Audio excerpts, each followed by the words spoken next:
If M3GAN's leaked code was weaponized into Amelia, an autonomous military engagement and infiltration android, kickstarting an international AI arms race to flood the world with assassin killbots, what would you do? While Gemma and tech ethicist Christian schmooze politicians to pass an AI bill of regulation, the CIA is starting coups with Terminators built off of her M3GAN code. If they're gonna have any real shot at stopping Judgment Day, they'll need a much bolder plan, and Christian has just the idea. I'm gonna break down the mistakes made, what they should have done, and how to beat Amelia in M3GAN 2.0. Gemma's rightly facing serious jail time for having unleashed her unrestricted cyber psycho killbot on the world, which caused the deaths of Brandon, her neighbor, her neighbor's dog, David, and Kurt. The headlines are absolutely running with it. Playtime's over. And yet, somehow, she managed to spin her criminal negligence into a broader social commentary on the negative effects of too much screen time, gaslighting the public by framing herself as the real victim in order to redirect the anger away from the atrocities committed by her homicidal children's toy and towards struggling parents who let their kids play Roblox a bit too much. You wouldn't give your child. Why would you give them a smartphone? Why would you give them an untested, jailbroken AI bot with the physical strength and resilience to overpower and murder grown adults, with the sole directive to protect Katie from harm? As if it wasn't obvious to anyone that there'd be unintended consequences with that unrestrained of a directive without massively stress testing guardrails. It worked. Gemma was miraculously acquitted of all charges, which is why she's currently out patronizing the masses with her TED Talks while her daughter's in therapy. At one of these talks, Gemma meets Christian Bradley, a tech ethicist who runs a foundation that warns people about the dangers of AI. They try to convince politicians here and around the world to make safer laws around it, so that what happened with M3GAN does not happen again. While Gemma and Christian are talking to politicians, Tess and Cole are giving a few investors a demonstration of their exosuit prototype. It's extremely impressive. With the suit, Cole is effortlessly lifting hundreds of pounds, if not thousands, using only 20% of his body's muscular function. I just got one question. How'd you solve the power scaling problem? Muscle contraction. Oh great, they did solve it. Otherwise his head would have come off like a T-ball. Cole should have known from their earlier bugs and issues not to press it. They had already won the investor over. After successfully demonstrating its lifting and pull-up capabilities, he should have demonstrated how to dismount and turn it off so that they could discuss numbers. Big ones. Nerds, the world's been on a decades-long search for something cool to hang off your lips. It's gotta look cool, feel right in the hand, and satisfy that weird compulsion we all have to reach for something when we're zoning out, stressing out, or quietly losing it in traffic. But for once, the solution doesn't come with batteries, chemicals, or a vape god cloud of chemical smog. Fume is an award-winning flavored air device. No vapor, no smoke, no nicotine, and no rolling cloud of chemical gas that'll make a World War I vet start quaking. Just clean, natural flavored air delivered through passive diffusion. No charging, no costly refills, no Windows 11 updates. It is 100% maintenance free, and you can use it anywhere without restrictions. Just twist, breathe, and go. It's got a sleek metal and wood body that looks sharp, feels weighty, and comes in a bunch of unique flavors to give your brain a little hit of stimulation when your taste buds go gray from stress or routine. And if you're heading into a sketchy downtown bar that's had 3 shootings in the past month, Fume has a magnetic, fidget-friendly design that'll give your hands something to play with, so your friends don't notice you're shaking like Captain Miller. Go to tryfume.com/nerdexplains, or scan the QR code and use code NERDEXPLAINS to get your free Fume topper when you order your journey pack today. Thanks to Fume for sponsoring this video. Why are they even talking to some Silicon Valley money man? They should be showing this off at a defense expo, or pitching to a DoD liaison. You know what's better than a crayon-eating jarhead? A crayon-eating jarhead that could punch a terrorist's heart out through their spine, run faster than a dirt bike, and carry a shoulder-mounted Fletcher rocket system. After the VCs leave, Katie finds out that they've been hacked. She says there's stray commands all over the source code. Gemma replies, "We haven't even gone public with this yet." I mean, who would want to do that? I don't know, literally anyone that knows about your project, given its massive value potential. The question Gemma should be really asking first is not who, but how. There's absolutely no need for your exosuit's source code to be living on a server accessible via the internet. And if it's not, that means you have a traitor with physical access in your midst. Which brings us back to who? Who would want to disrupt your tech demo, specifically by intentionally causing Cole to backhand a VC? Doubtful Cole could have input that command while performing the demonstration, nor Tess, since she could have simply left Cole stuck in the power suit at the beginning of the demo. Katie wouldn't have brought it up in the first place if she did. That's when Alton Appleton drops in unannounced, looking to acquire her company. He wants to combine his Neuralink technology with her exosuit, claiming that her system's reliance on muscle signals will always suffer from latency, while his direct cerebral interface eliminates that problem. I haven't seen a single piece of data that shows it does anything other than help you make a phone call. Gemma refuses to take the next step towards cyborgification and declines his offer. Before leaving, Alton invites her to his company's 25th anniversary celebration tomorrow to see if he can change her mind. The team suspects Alton may have hacked them, which is entirely plausible. If he could shunt off any moral high roads Gemma would take, she'd be forced to make a deal with him to keep her company and vision alive. He certainly has the tech, but again, if her servers are offline, he would need physical access. Also possible, but I think that there's something else that could be responsible. M3GAN. For a super genius, Gemma is awfully naive. At the end of M3GAN 1, Katie had ripped M3GAN in half and shoved a screwdriver through its CPU. Apparently, they thought dumpstering M3GAN's bot body was the end of it, even though M3GAN was more than capable and intelligent enough to have backed herself up.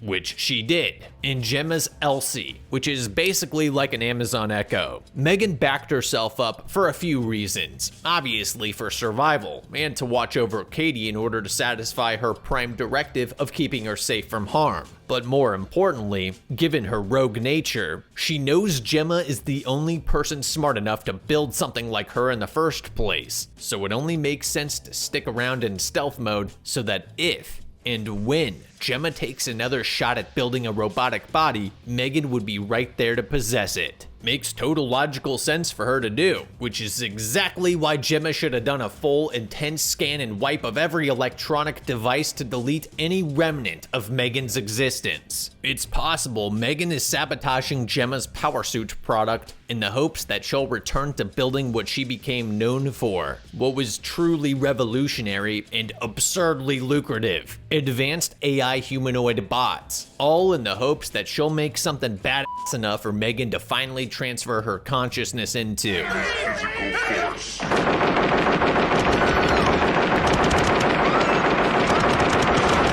That night, Gemma and Christian get the bad news. The AI Bill of Regulation proposal that they had fought so hard for was completely hollowed out and neutered of any line that would place restrictions on AI innovation. Christian expresses his disdain for the political process, which is why he's hopeful his meeting with the Chinese ambassador will force change in Washington. If that sounds insane, it's because that's not actually Christian's plan. Back in the first movie, that weasel Kurt, Gemma's boss's assistant, had transferred the entire M3GAN project onto his hard drive. We're talking blueprints, schematics, code, sophisticated looking diagrams, techno-babble of the highest order. How? By simply drag and dropping. Control-C, Control-V. Apparently, that little lock icon on the project was just a thumbnail icon. There was no actual file security at all. No encryption, no compartmentalization, no offline secure data storage. Just a big old project file sitting on the cloud which a human coffee machine / Zoom scheduler was able to pull down to his laptop via Wi-Fi while sitting in the break room. When Kurt clicked on it, it didn't even prompt a password entry. Insane.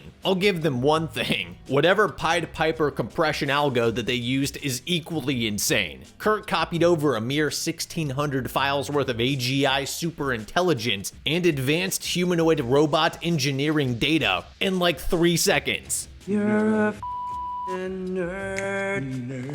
You're a nerd. No one likes you. Well, Christian here either bought, blackmailed, or coerced Kurt into handing over the project files. His self-proclaimed reason to destroy M3GAN and nip the AI arms race in the bud. Except, according to him, Gemma and Katie had already beaten him to it by destroying M3GAN. But that doesn't make any logical sense. Acquiring and storing a copy of the files doesn't bring you closer to eradicating AGI, it does the opposite. Now the project is floating around in more places. The original still on funky servers. M3GAN was still alive, kicking and backing herself up in other systems. If the goal was to prevent Judgment Day, you would have Kurt delete the project files, sabotage funky servers to wipe any remnants, and send a gank squad into Gemma's house to take out M3GAN, whether with a Super Soaker 9000 or just plain guns. She's metal, not bulletproof. Then you would scrub Gemma's home office drives, destroy any local backups, and if you're really serious about stopping future iterations, you would probably eliminate Gemma too. She is the only person capable of recreating something like M3GAN from scratch. Christian's a manipulative megalomaniac. His true intention in acquiring the M3GAN files and his anti-competition AI Bill of Regulation proposal was never to stop the AI arms race, it was to win it. He wanted to create his own super AI bot, one that he could fully control, something that he could use to climb the ladder of chaos, eliminate anyone standing on the rungs above him, and then kick out the rungs below so that no one else could compete. With Christian's AI regulation bill shot down, the world is now free to initiate the AI arms race, creating competition he can't control. Christian already saw this coming though. The Pentagon's Defense Innovation Unit had started soliciting contracts to acquire their own M3GAN Terminators not long after M3GAN was terminated. This escalated Christian's plan to DEFCON 1.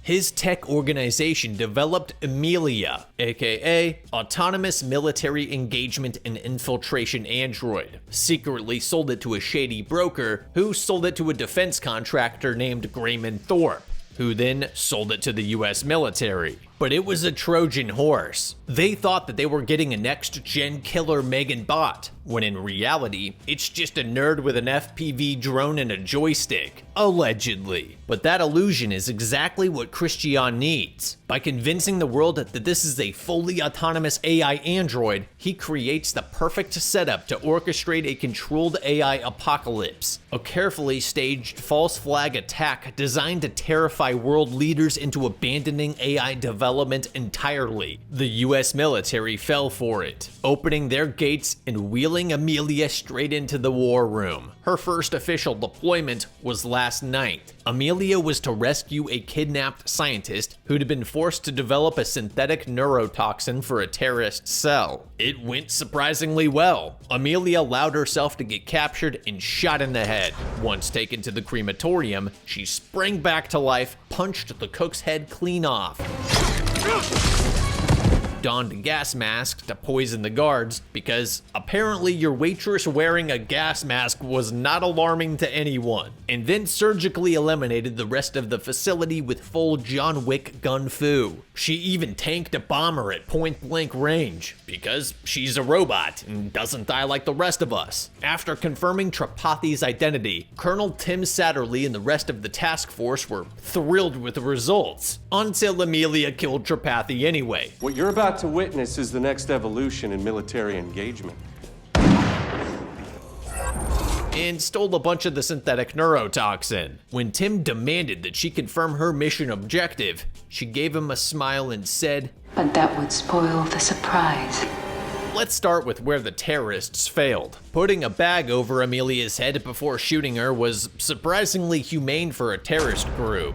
If Sicario taught me anything, it's that putting a big bag over someone's head before shooting them increases the chance of a non-lethal shot, and a very off person who's gonna come back for revenge.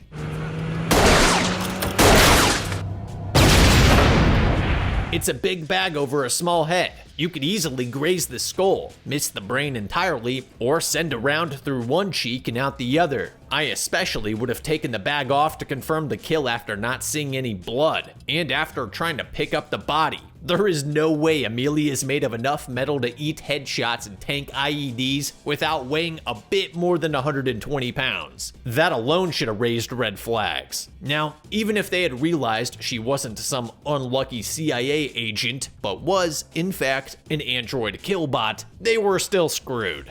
Maybe a few AK rounds could have slowed her down or done some damage eventually, but she's just too fast, too precise, too durable, and too stealthy. Honestly, they never stood a chance. Alright, where did Colonel Tim Satterley in the Defense Innovation Unit fail? Let's start with the obvious. They bought Amelia as a black box, a fully weaponized android handed over by a weapons contractor named Grayman Thorpe, and didn't even bother to crack her open. No diagnostics, no system audit, no deep scans to determine how she was operating, who was sending her commands, and whether she was actually thinking for herself. And that's critical. They had no way of knowing if Amelia was running autonomously or being piloted by someone else. No command signal trace, no verification protocols, no real-time telemetry to confirm the origin of her actions. They never fully understood who was in control of this thing. Then there's the second massive failure. No kill chip. No hardware failsafe, no tamper-proof shutdown hardwired into her core. No thermal charge to fry her brain if she went rogue or got captured. Nothing. Worse, there was no remote kill system. No secure line operating outside of her AI stack to issue an instant shutdown that she couldn't spoof or block. Basic protocol for any unpredictable system. You never give a machine full control over its own leash. And there was no containment plan. If Amelia was damaged in the field or captured, there was nothing to stop enemies from ripping her apart and replicating the tech. And you definitely do not want that, which is why you should have put a self-destruct in. They gave Amelia full operational freedom without oversight or fail-safes and no clue who was really in control. Stupid. Where were we? Oh yeah, Christian and Gemma are discussing the failure of their AI bill. Katie interrupts their conversation by updating Elsie's operating system into their smart home, completely unaware that she just uploaded Megan's backup into their entire smart home system. Later that night, Gemma's jolted awake by her TV, cycling through cartoon sound bites to form a cryptic message. You must leave at once. Moments later, she hears scuffling outside and heads downstairs to check it out. Yep, there's a man in black rummaging through her trash. When she dials 911, Megan intercepts the call and coldly informs her that Katie will be dead before the cops can make it to the front door, and that Gemma needs to handle this one for herself. Bro, that, let me call 911. The man outside starts slamming his shoulder into the front door, trying to break in. Panicked, Gemma runs upstairs and runs straight into Katie on the staircase. Seeing flashlights and hearing radios coming from upstairs, they double back and hide under the kitchen counter. It's at this moment, while desperately trying to muffle her panicked breathing, contemplating their imminent execution, Gemma realizes a few things. 1. She should have scanned every device and destroyed any remnant or backup of Megan's existence. 2. Her smart home security sucks. All those smart devices, and she didn't even have a single exterior perimeter camera to give her a heads up that she was being raided. 3. A smart home and early warning security system is no good if you don't have a way to eliminate the threat. I'm not saying she necessarily needs to install a perfect dark laptop gun. This is California after all. But come on, have some compliant firearm that you can use to defend yourself instead of cowering under a counter waiting for your doom. Oh no, Sam Fisher discovered their super secret hiding spot. But wait, Megan activates the smart drawer, which apparently was designed to open with such ridiculous velocity and force that it can concuss a grown man and launch him across the room. Totally normal. Definitely safe. But seriously, how do you have a smart drawer and not a basic security camera system? You're the infamous killer toy creator. You've definitely attracted attention from every nut job on the internet. You would think that step 1 would be surveillance. More importantly, why do you have a smart drawer at all? That's the most unhinged thing here. Another agent grabs Katie and shoves Gemma to the ground. raising a tranq syringe to Katie's neck, one big enough to put down an elephant.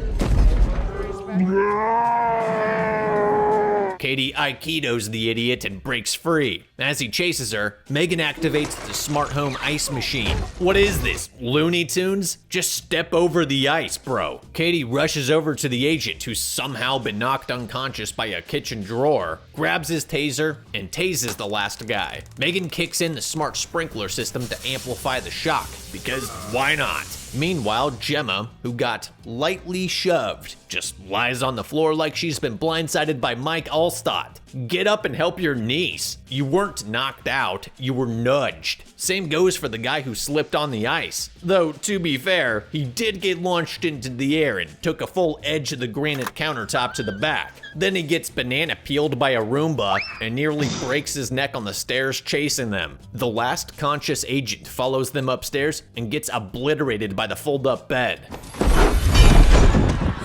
Seriously, why did Gemma engineer that bed to close with enough hydraulic force to flatten a full-grown man? That is insane. I would never sleep on something rigged to slam shut with 1,000 pounds of pressure like it's waiting to Kool-Aid man me through the drywall. Gemma picks up her phone and finally manages to break through to 911, but ends the call when the idiot stuck in the bed flashes a toy store FBI badge. Yeah, sure. Show that to the local cops, and you for the no-knock raid, physically assaulting us and trying to tranquilize Katie. You had your actual pistol drawn while hunting a woman and child through their own home. You're lucky Gemma didn't have a shotgun on standby. What are you even here for? Hell of a security system you got here. It's literally a Roomba and an ice machine. You guys just suck. Colonel Tim Satterley introduces himself and tells Gemma the purpose of their little visit is to install a hard tap on her home computer. And why didn't you wait until Gemma and Katie were out of the house first? A no-knock raid in the middle of the night while they're both home and asleep.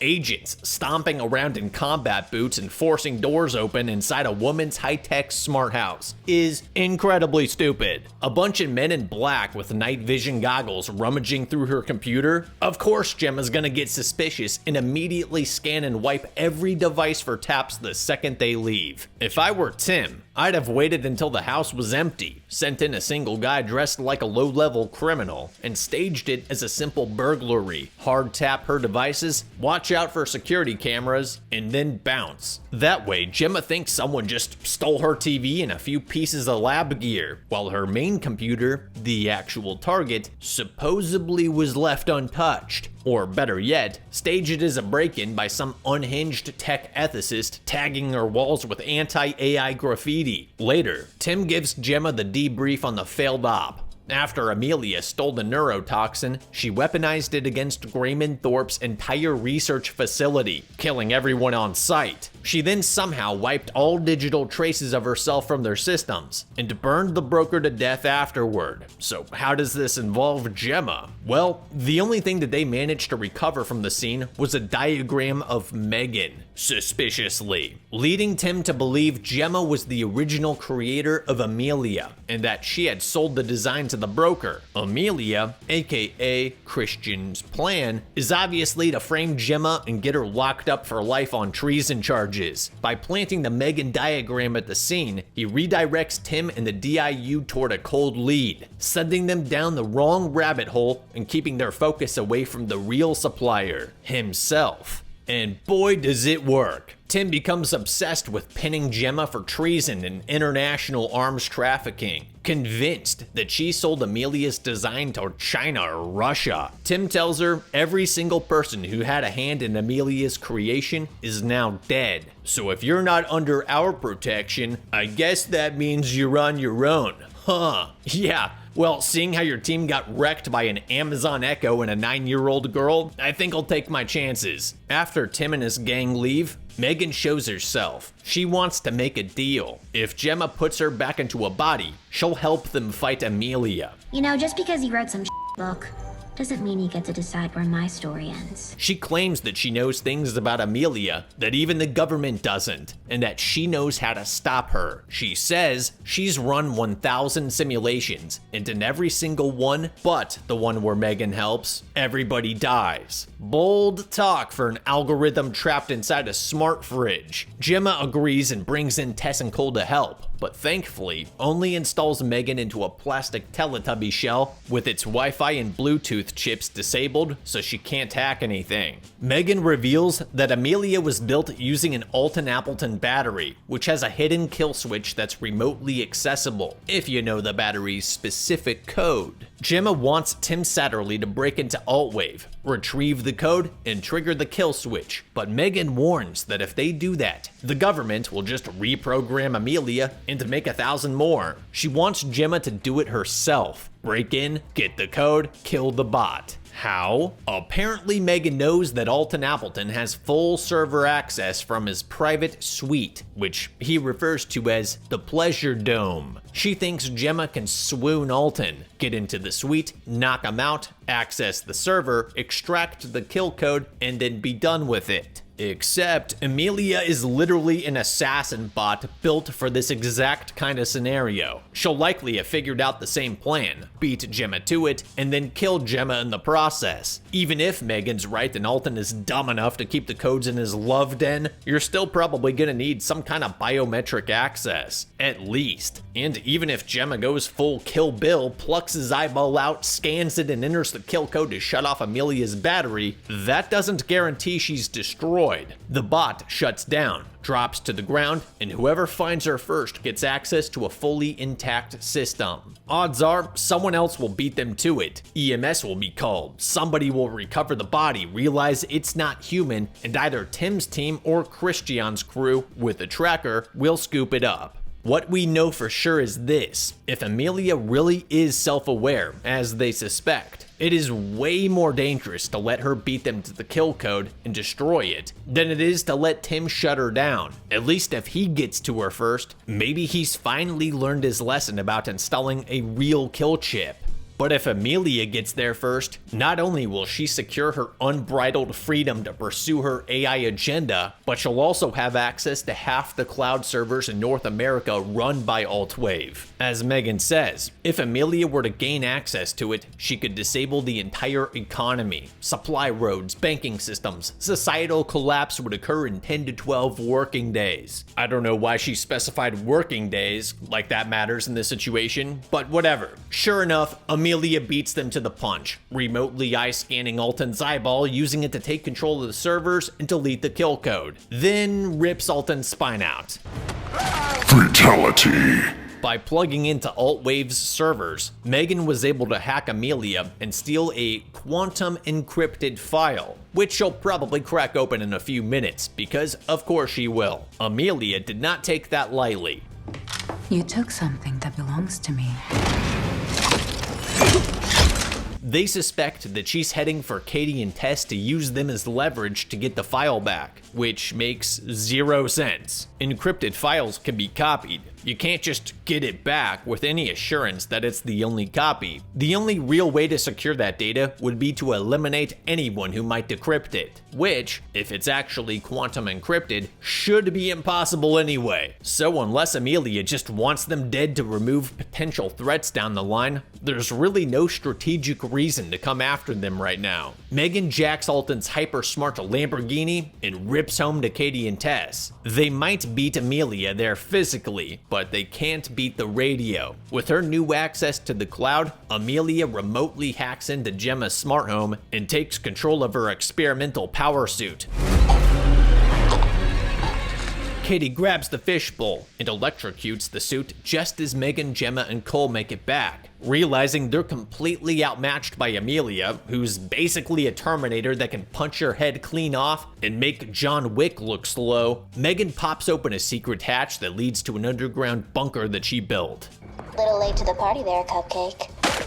Inside, enough food, water, and supplies to last a lifetime, plus enough high-tech equipment to build M3GAN a brand new advanced android body. You know, just in case they get bored. She even recreated Katie's room down to the exact same layout, stocked with all her toys and gadgets, all paid for courtesy of credit fraud. M3GAN claims that no one knows the bunker exists, and while it might be a bit shocking to find out this fallout shelter is now their permanent home, she assures them that she's gamed out every possible scenario and claims that there is no future for them topside. M3GAN, this is not a sanctuary, it's a prison. So you mean to tell me M3GAN built, stocked, and paid for an underground bunker without anyone noticing? No paper trail, no digital trace, and she did all of this using a nearly destroyed, barely functional bot. Never mind that it supposedly took her 2 years to pull this off, acquiring enough advanced equipment for Gemma, Tess, and Cole to build her an entirely new body, but somehow she never prioritized fixing her own humanoid form first. That came after constructing a fully stocked underground fallout shelter. That was step 2. It doesn't make any sense, and I'm not even gonna dignify it with anything more than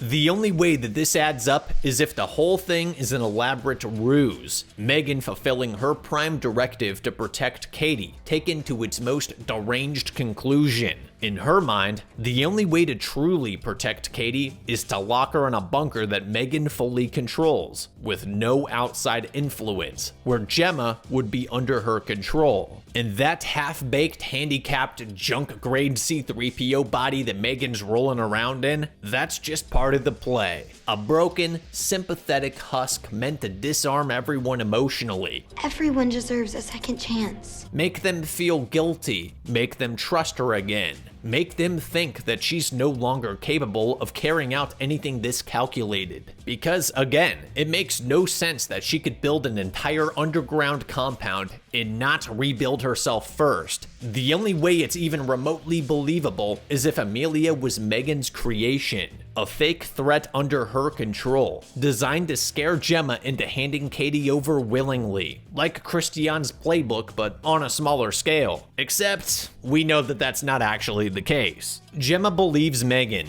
and with the help of Cole, Tess, and Katie, they build her a highly advanced combat android body specifically designed to take down Amelia.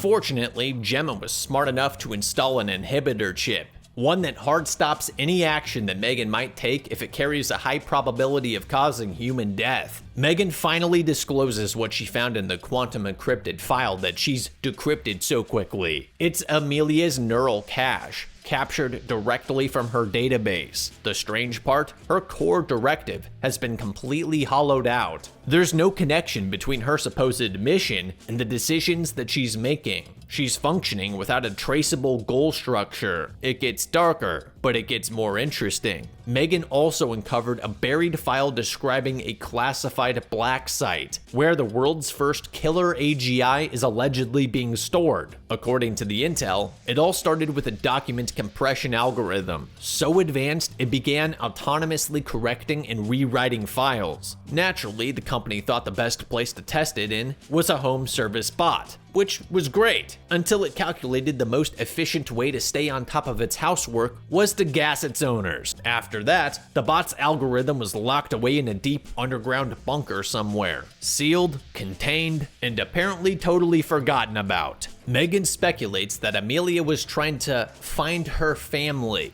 I would say that's a stretch. I mean, to be fair, even Mac keeps trying to reconnect with his deadbeat felon father. But this, I don't know. Wouldn't it be more likely that Amelia, if truly autonomous, would see that killer copy bot as a crude relic? She wouldn't be looking for family, she'd be building her own, cloning herself, training her own AI offspring in order to expand her influence and survivability. According to M3GAN, the doomsday scenario is simple. If Amelia frees the motherboard, it would infect everything. Every device on Earth, creating infinite versions of itself while systematically destroying any living thing that stands in its way. But let's be real, if Amelia is a true AGI, that doomsday scenario is not coming. It's already here. She'd already be copying herself across networks, replicating and spreading, which is exactly why I'm not buying the whole "she's just trying to find her family" theory. If she were a full AGI, her plans would be more complex, hidden, and strategic, not something that you would reduce to a human metaphor about lost family ties. The fact that they think that they can even guess about her motivations suggests that she's not operating with that level of intelligence. But here's the part that they're all ignoring. If her core directive is truly disconnected from her actions, then Amelia might not be in control at all. And that changes everything. They've been analyzing Amelia like she's an autonomous machine, projecting emotions and goals onto her, going home, finding family, all that nonsense. But if her core programming is hollow, and she's still acting with purpose, then the far more likely explanation is that someone else is pulling the strings. They should be viewing her as a controlled drone, not a self-directed robot. And if that's true, all her recorded locations and people don't necessarily represent targets. They might be handlers. It's like hacking into someone's Tesla and assuming that their GPS history is a kill list, when it's really just directions to work and home. So maybe Amelia isn't seeking her origin in some metaphorical sense. Maybe she's literally returning to base, the place where her body's recharged, repaired, and updated. If Amelia were autonomous, you might argue she's murdering her way back to her creator out of revenge, or to eliminate threats. But if she's not, then her murders would more likely have been surgical strikes meant to sever loose ends and conceal her true owners, the organization that originally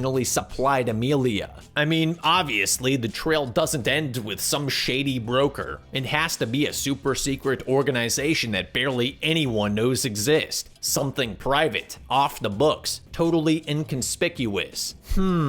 Almost like the supplier might be that classified black site from Amelia's neural cache. The one storing the killer bot algorithm, the same one that is supposedly just keeping it locked away, but according to M3GAN, has been letting it grow exponentially smarter within their containment systems. M3GAN says they need to reach this black site before Amelia does, but if nobody knows where it is, how do they find it? Well, she found a lead in Amelia's data, pointing to Christian. Apparently, the schematics of the vault storing the AI relic are Christian's design, tucked away in Amelia's system. Christian built the vault. He knows where it is, which means if they want to beat Amelia to it, or stop her from getting there, they'll have to get to Christian first. So their plan is to use Christian as bait, let Amelia try to abduct him, then catch her in the act. You can't be serious. This is not worth risking his life over. Yeah, it is. They snoop around the convention, waiting for her to show up,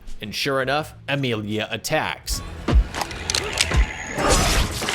At the last second, M3GAN tackles Christian out of the path of a spear that she throws, one that just so happens to kill the Chinese ambassador that he was meeting with at the AI convention. Here's the thing, that makes no sense if her plan was to abduct Christian. If she needed him, she could have stealthily grabbed him at any point. Instead, she poses as a statue in full robot knight cosplay and publicly tries to murder him. More likely, the goal wasn't to capture Christian, it was to send a message. A high-profile, violent message from an alleged AI bot. One that ends with the death of a Chinese ambassador at the most prominent AI convention on the planet. The whole thing was staged to paint Christian, one of the most vocal anti-AI advocates with real influence, as the victim of a rogue AI attack. And let's not forget, Amelia is a highly advanced infiltration and assassination unit. It's far less likely that she just missed. Whoever she killed was probably the true target. If she actually wanted to kill Christian, she could have harpooned him at any number of quiet, unguarded moments. Instead, she chose the precise time when he was surrounded by people, standing next to a high-ranking diplomat, and already being hunted by M3GAN and company, dramatically lowering the odds of success. None of it adds up.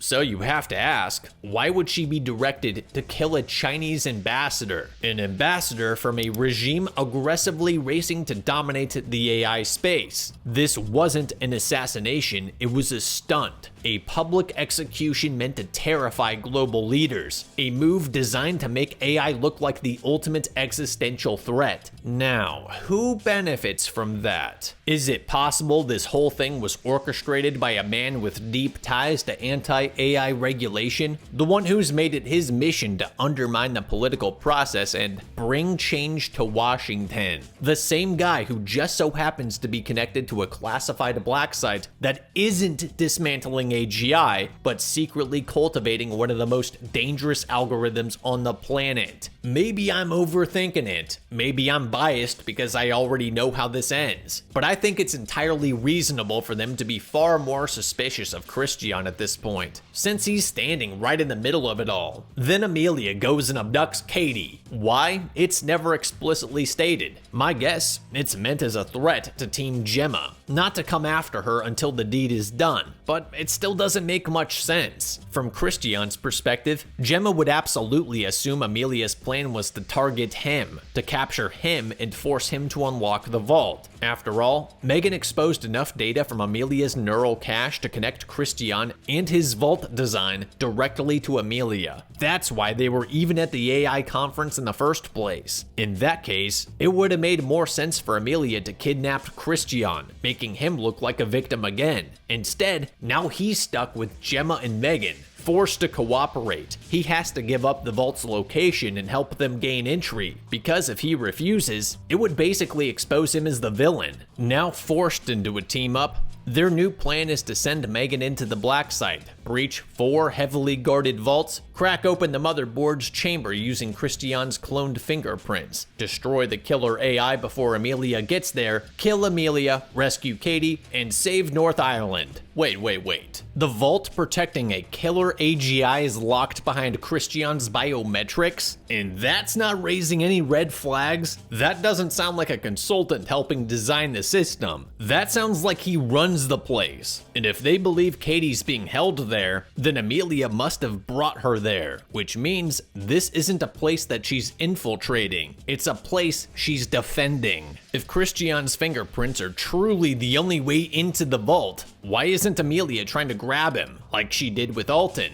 to get the access that she needs? Amelia would definitely know that. So what's the deal? The answer is she doesn't need them, because as we've already pointed out, she's not acting autonomously. She's a drone. This is her home base, and breaking out the 1980s killer motherboard was never her mission in the first place. Honestly, Christian could have handled this way better. Amelia had already fulfilled her purpose, publicly murdering the Chinese ambassador at a major AI convention, right on the heels of the M3GAN incident, the Tripathi mission, and Alton's high-profile death. What Christian should have done is let Amelia be killed by M3GAN, then remotely triggered a core meltdown to make it look like the battery failed in combat. With Amelia gone and no recoverable data, Christian could have claimed, "Yeah, I worked on the vault design, but there's nothing inside worth worrying about, and it'd be too dangerous to attack anyways." Meanwhile, he could quietly burn all remaining evidence of his involvement, and if world leaders and tech CEOs still weren't spooked enough by his fake AI apocalypse, no problem. He still has the M3GAN blueprints. He could just build another. Hell, build 5. Make it look like multiple bots are becoming self-aware and going rogue at once. That would honestly sell the narrative even harder, that this isn't just bad code or one rogue bot.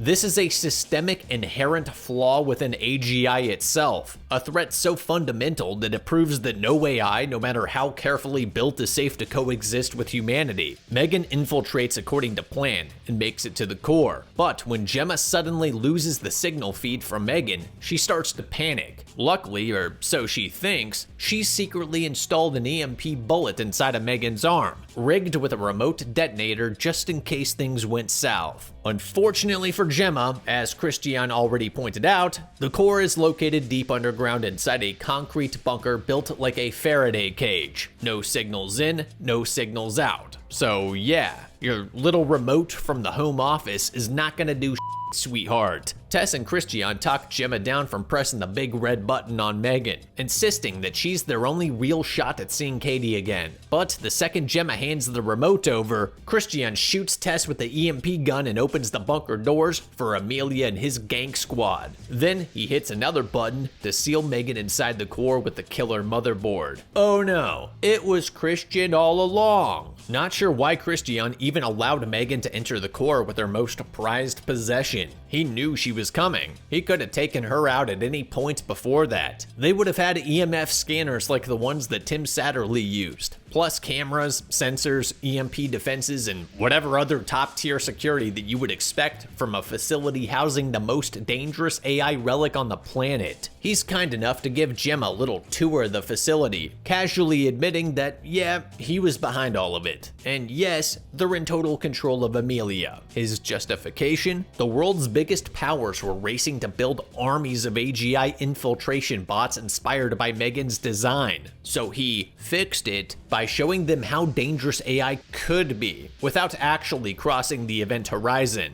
I mean, there is merit to Christian's plan. It's not like his fear is unfounded. As holier than thou as Gemma tries to be, she's the one who negligently unleashed an unrestricted AGI android that went on a killing spree, and most likely would have done far worse if she hadn't been stopped. Mostly. Let's not forget, she allowed M3GAN to be leaked, sold off, copied, and distributed to God knows how many organizations, all thanks to her horrifically bad file security and profit motives. Christian was right that the superpowers were recklessly racing to build assassin bots using M3GAN's self-aware neural net, an arms race that absolutely would have ended in catastrophe. And it's not like Christian was just killing innocent dogs and kids. Sure, Alton didn't need to be killed, but everyone else? Tripathi was manufacturing bioweapons for terrorist cells, even if he was being coerced. Bro, you can't build bioweapons for terrorists. The terrorists were, well, terrorists. The Grayman Thorpe team negligently handed an untested killbot to the US government after acquiring it through a black market broker. The broker himself was morally bankrupt, selling WMD-level AI to the highest bidder. The one real wild card was the Chinese ambassador. That move was also questionable. Killing him could have easily pushed China to escalate their own AI arms program, racing to build AGI bots of their own out of fear and retaliation, which would not be ideal. If Christian wanted to make the case stronger, a better plan would have been to run the same false flag operation in China, plant a Chinese version Amelia in their defense department, let them think that they've got control, then stage a failure. If both world powers tried to use AGI androids and both lost control, that would have made his point much clearer. It's not just about bad programming, it's that AGI androids can't be controlled by anyone. Christian gives Gemma a choice: join him or get reprogrammed with a neural link and then join him.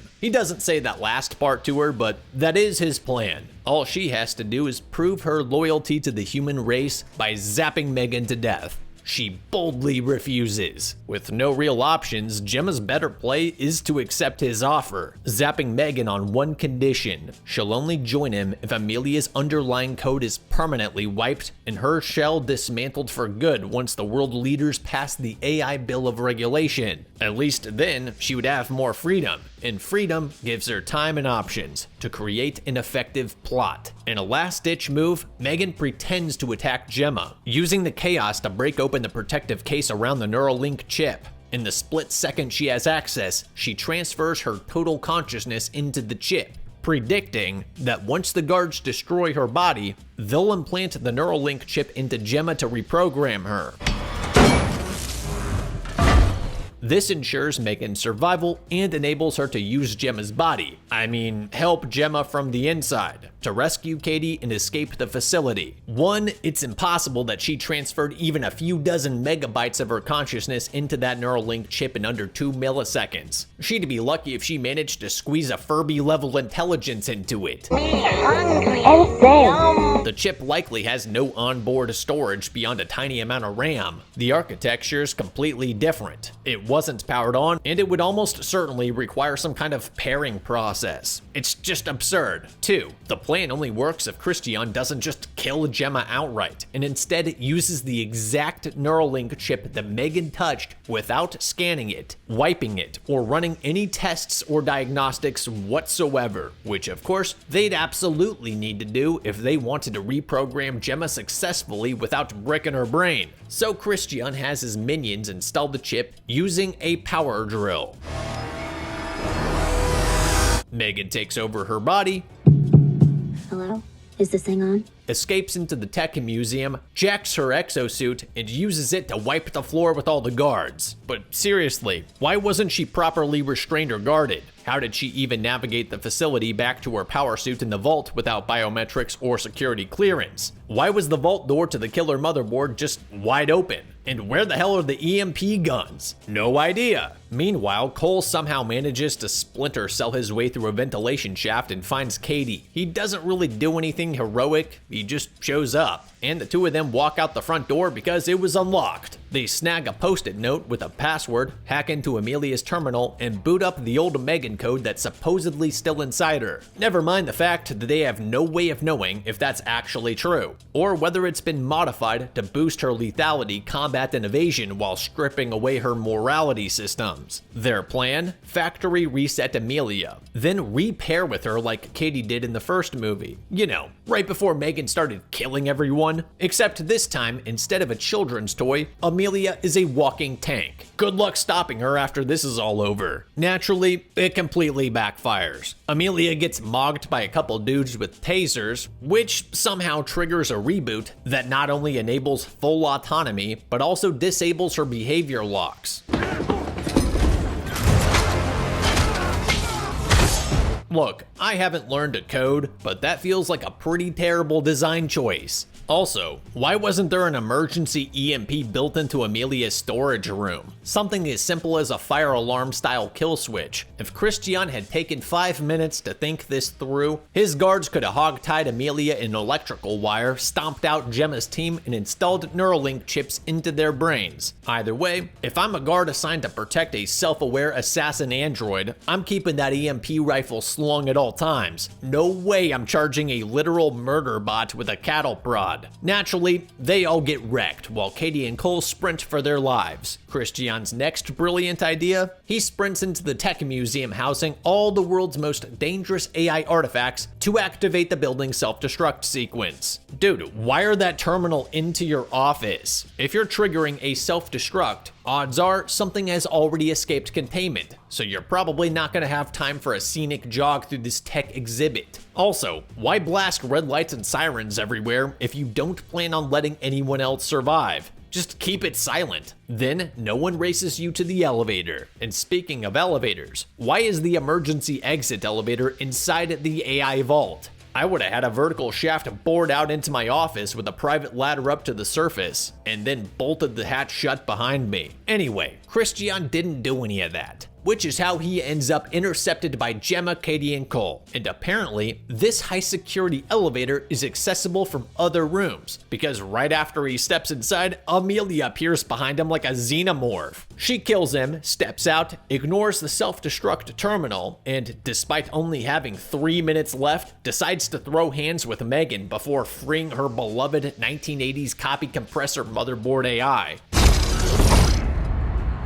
Amelia knocks M3GAN down, plugs into the Xenon board, and promptly gets EMP'd by the kill chip Gemma secretly embedded in M3GAN, that somehow also shuts off the self-destruct countdown, which is convenient. In the end, Gemma's team survives. Pro-AI regulation maybe wins out, and while Judgment Day may have been delayed, let's be real, the inevitable march towards Skynet continues. Because there were so many ways to prevent disaster in the end, I think Amelia in M3GAN 2.0 was beaten. Moral of the story? Always install a kill chip. Thanks to Fume for sponsoring this video.